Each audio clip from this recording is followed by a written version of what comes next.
4130 chrome moly material is common in tubing applications, especially in racing or areas where you want higher strength steel.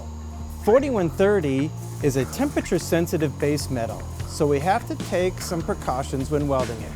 This is what 4130 looks like when you get it. To prepare it for welding, we actually will grind the tubing, especially where we're going to weld it.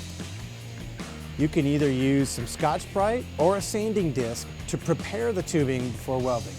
You'll want to grind off and remove this mill scale off of the tubing so that it doesn't get included in the weld puddle. Fit up is also important when working with 4130 chrome moly. You want your fit ups extremely tight.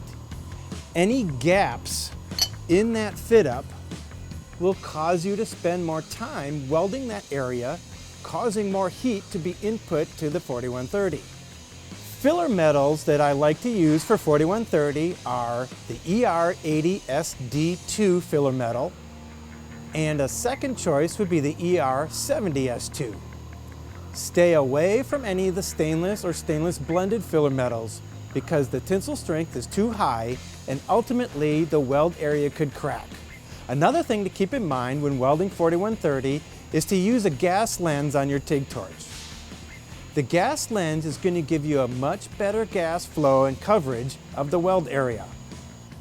When welding a standard T-joint where it's easy to get into that area, your tungsten could be fairly close to the weld joint area. Keeping your arc lengths low is also a good way to prevent overheating of the 4130. Sometimes that's not possible. Sometimes your weld joint is a very tight included area. So getting into this area to weld it presents a challenge.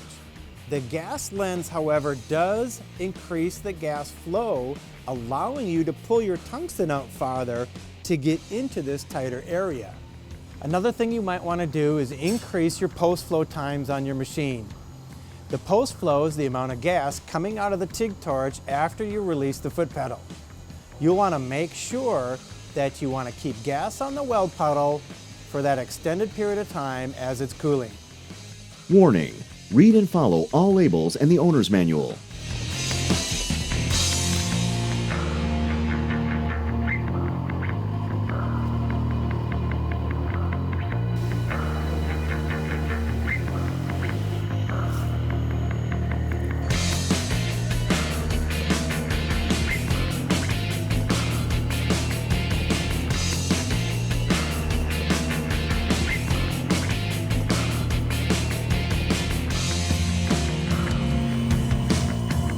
If you're interested in more videos on welding 4130 chrome moly, check out Miller Welders on YouTube.